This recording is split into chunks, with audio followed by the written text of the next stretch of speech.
Aujourd'hui, on va traiter de la question, à savoir, est-ce que c'est une bonne chose de se rappeler des fautes qu'on a faites? Il y a deux écoles. La première, ce serait de dire, il faut savoir qui on est, il ne faut pas oublier son passé, il ne faut pas dire, ah, maintenant je suis devenu quelqu'un d'autre, tu sais, bon.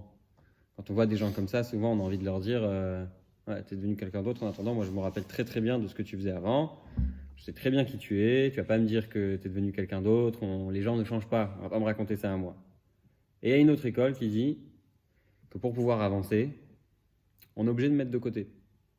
On est obligé de mettre de côté les parties de notre personne qui sont pas terribles, et pour pouvoir devenir quelqu'un d'autre, bah, il faut effacer l'ancien. Ouais, c'est comme dans un ordinateur. Pour installer la mise à jour, il faut effacer l'ancien système. D'accord? Aujourd'hui, on va voir ce que le Tanya il a à dire sur ça. D'accord? Bon, on a la suite de la tchouva. La semaine dernière, on a parlé du fait essentiellement que quand on fait une faute, il faut être persuadé qu'Akadosh Baruch Hu, il a tout effacé. Et il faut aussi réaliser que le fait qu'Akadosh Baruch Hu, il nous pardonne, le fait que Dieu nous pardonne, ça ne remet pas en question le fait que quand on fait la faute, on a l'intention de se faire pardonner. Ça, c'était la semaine dernière. Cette semaine, on va voir l'explication du passouk dans le Teilim qui dit « Vechatati negdi tamid » et ma faute est constamment devant moi. Et cette phrase dans le Tanya, dans le Teilim, pardon, qui est amenée dans le Tanya, elle soulève une question énorme. Cette question, c'est de savoir, est-ce que quelque part, le fait de dire que ma faute, elle est constamment devant moi, ça ne nous amène pas à déprimer. Parce qu'on a dit que la simcha, c'est un élément essentiel dans le judaïsme, de manière générale, mais c'est aussi un élément essentiel dans la tchouva. Pourquoi c'est pas évident? Pourquoi est-ce qu'on a besoin de préciser les deux? Parce qu'il y a une différence entre le judaïsme et la tchouva. Le judaïsme, c'est le chemin normal, on va dire. Quelqu'un qui a fait les choses normalement. On avait expliqué déjà plusieurs fois dans les cours qu'il n'y a personne qui est normal. D'accord? Parce qu'être normal, c'est être pas normal.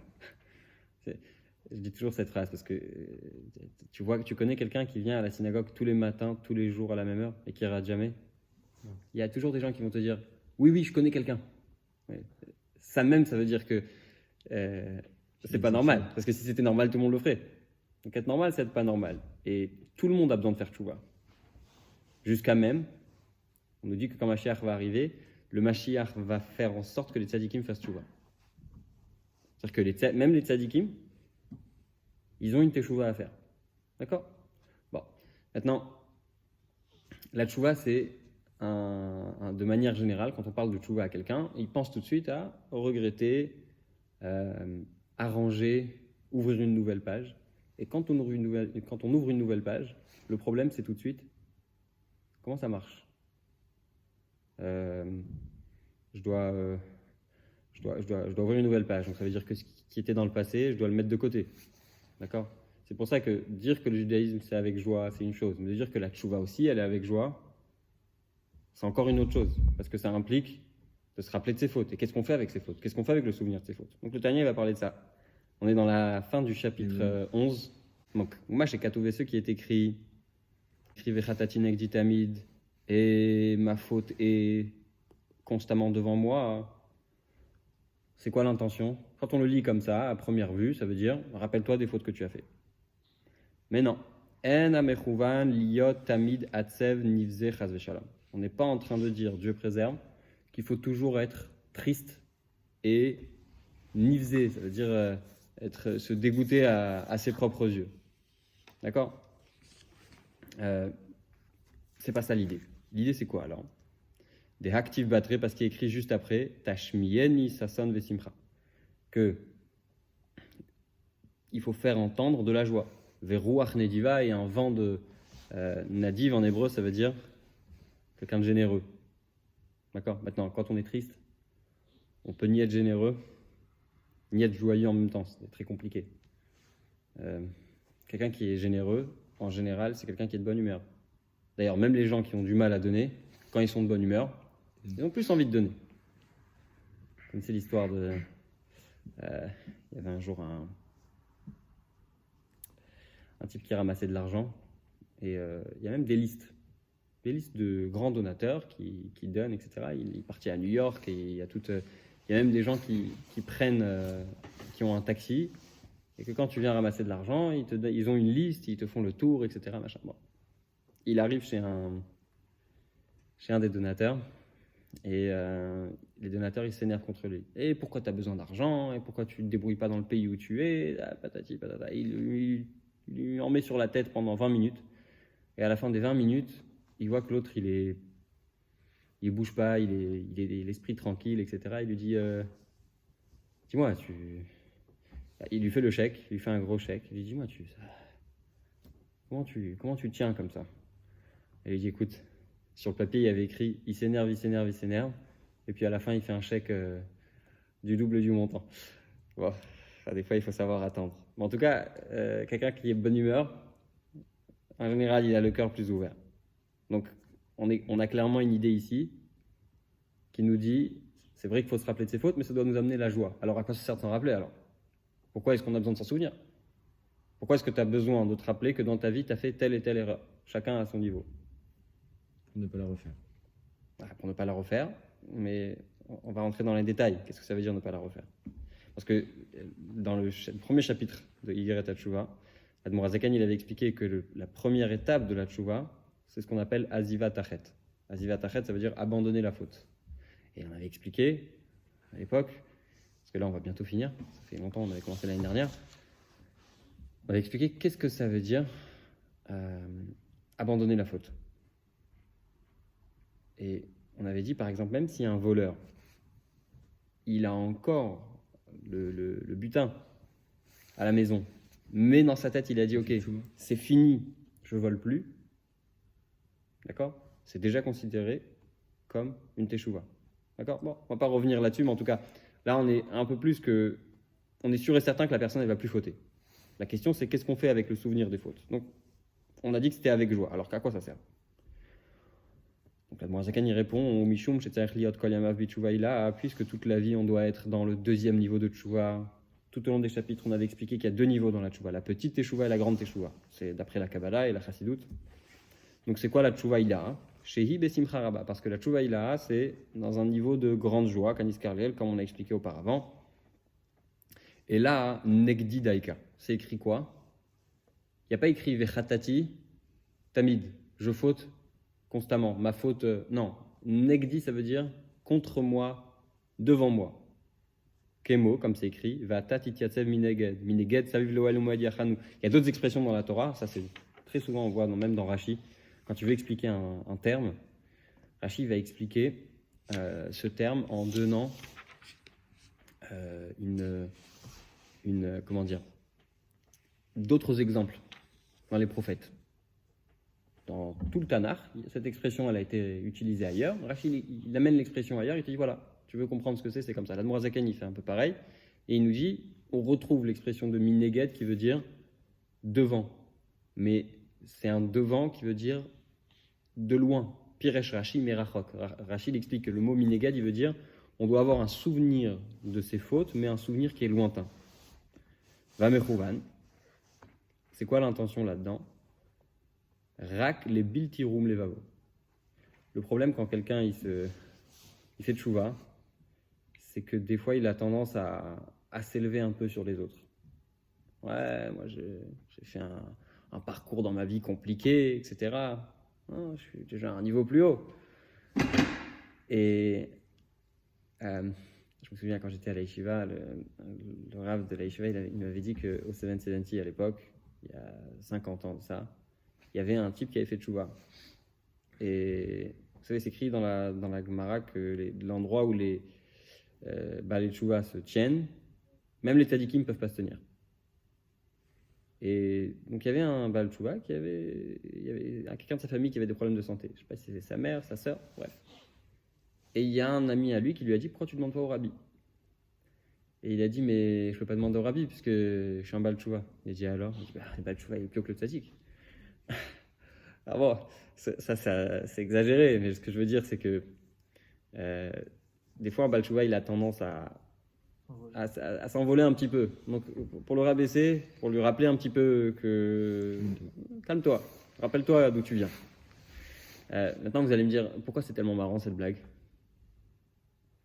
Pourquoi c'est tellement marrant? Alors, c'est pas vrai ce qu'elle dit la Gemara, que les Baal Tshuva ils sont plus hauts que les tzadikim? C'est pas la Gemara, elle dit pas une blague. Pourquoi? C'est légitime ce qu'il a dit a priori. Alors, juste pour expliquer, quand on dit un Baal Tshuva dans la Gemara, on ne parle pas d'un Baal Tshuva, ça veut dire de quelqu'un que pendant un moment de sa vie, il ne faisait pas Shabbat et il s'est mis à faire Shabbat. D'accord? Ça, c'est un nom qu'on a collé aujourd'hui sur un phénomène. Mais c'est pas que ça. On parle d'une idée beaucoup plus globale et d'un Baal Tshuva qui est d'un niveau très très fort. Donc on parle bien de deux niveaux de Baal Tshuva qui sont différents. Ok. Donc les Bilti Rum Levavo pour ne pas s'élever. Et de l'autre côté, Veliot Shfal Ruach Bifnei Kol Adam. Et de l'autre côté, d'être rabaissé, d'avoir l'esprit bas devant tout homme. Voilà, l'Admorazaken, vous savez, il y a plusieurs versions du Pirkei Avot. Pirkei Avot s'écrit qu'il faut avoir l'esprit bas devant tout homme. Mais c'est écrit dans beaucoup de versions Bifnei Kol Adam. Et l'Admorazaken, il dit Bifnei Kol Ha-Adam. Donc c'est de toute personne, de tout être humain. Et il y a plusieurs différences là-dedans, mais peut-être à l'occasion. Chez Yé les Ikaron Ben Enav, lorsqu'il va se souvenir, chez Khatan Eged Hashem, il va se souvenir qu'il a fauté devant Dieu. Je rappelle une chose, la semaine dernière, on a parlé de l'importance et de l'apport que l'humilité a pour la joie. On avait expliqué que quelqu'un qui n'est pas humble, il ne peut pas être joyeux. Pourquoi? Parce que quelqu'un qui est orgueilleux, il pense que tout lui est dû. Alors que celui qui est humble, il va considérer chaque chose qu'il reçoit comme un cadeau. Donc vous savez, quand on reçoit une surprise, on est très très heureux. Et donc c'est aussi une idée ici. Ça apporte aussi à la joie. Le fait d'être humble, c'est pas quelque chose qui est contradictoire avec le concept de la joie. Donc quand il va se rappeler qu'il a fauté devant Dieu, eh bien il va avoir cette humilité. Je ne sais pas si vous savez, mais le roi David, il n'est pas né dans une famille de rois. Il est né dans une famille de bergers. Et il y a un midrash qui dit que David Amelech, il avait une pièce. Et sur cette pièce, il avait d'un côté gravé un petit bâton avec un baluchon. Et de l'autre côté, il avait la ville de David, le dessin de sa ville.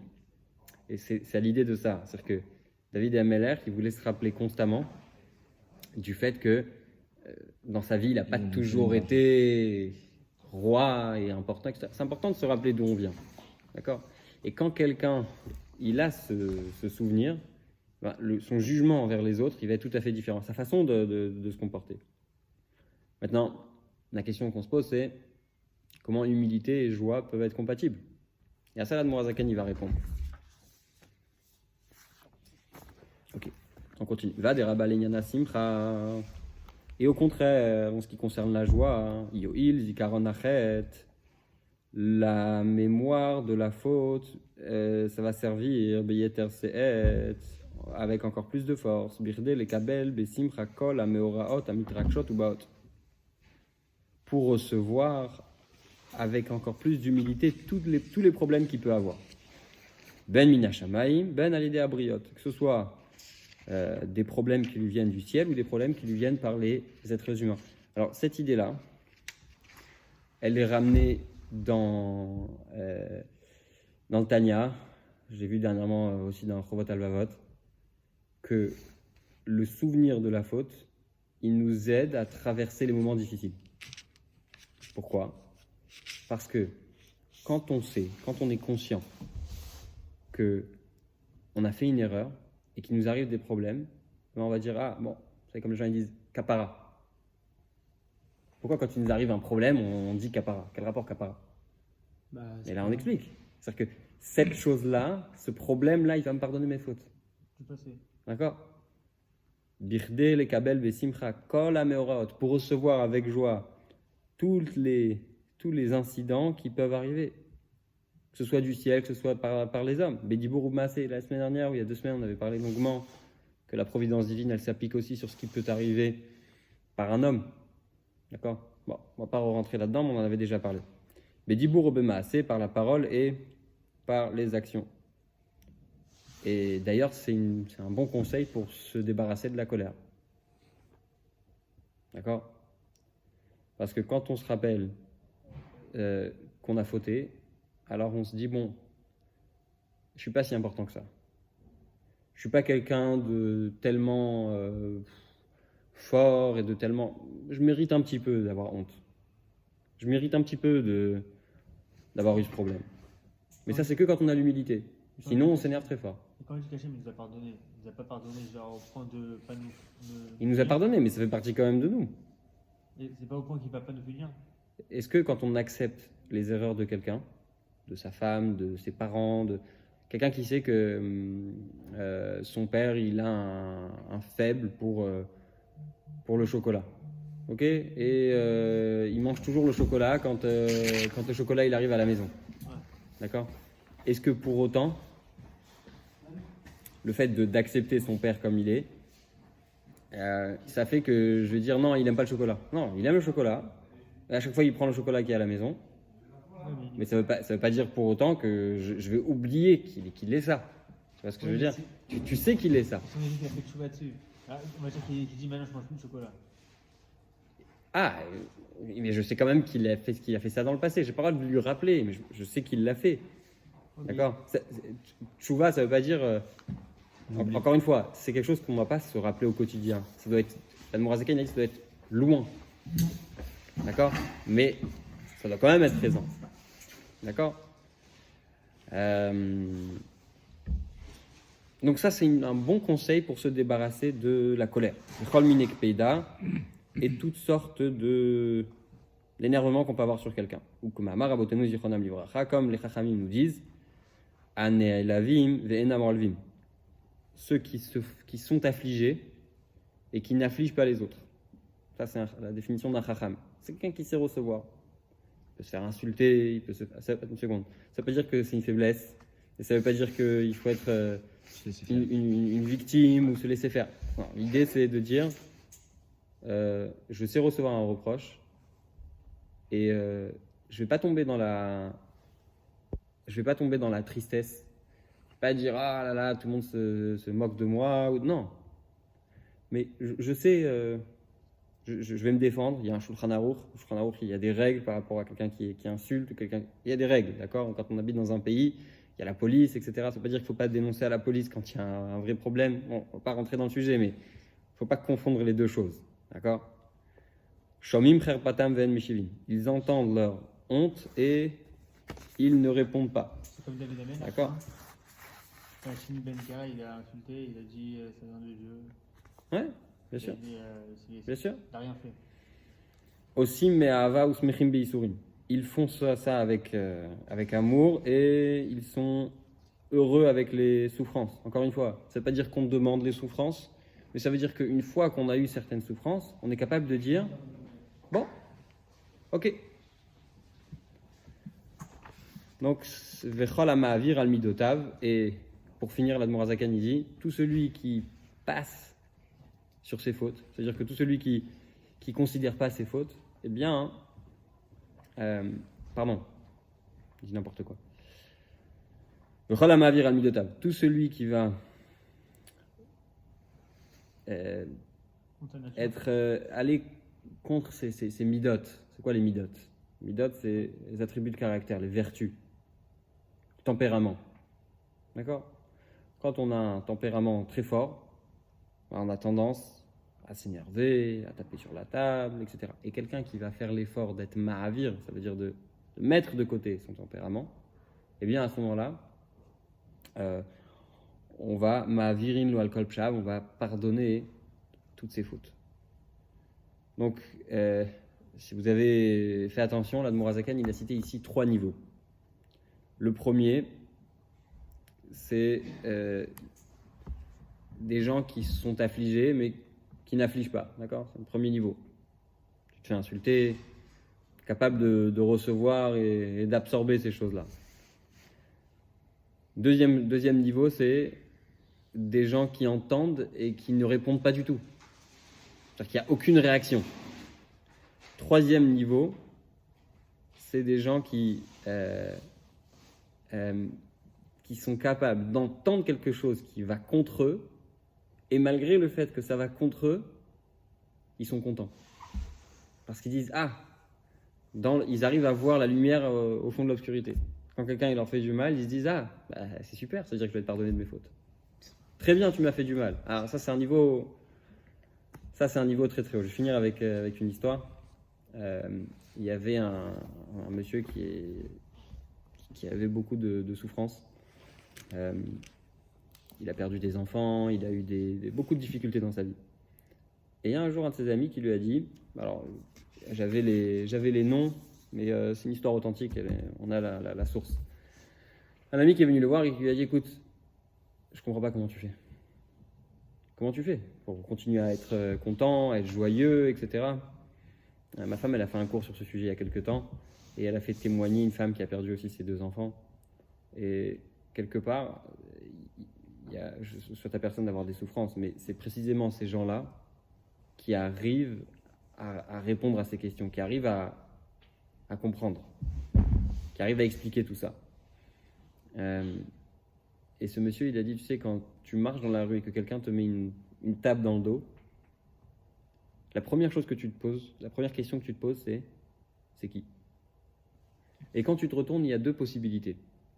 Si c'est quelqu'un que tu n'aimes pas, forcément, tu vas pas être content. Par contre, si c'est quelqu'un que tu aimes et que tu apprécies, Tu vas pas être content aussi. hein ? Tu vas pas être content aussi. Je parle d'une tape amicale.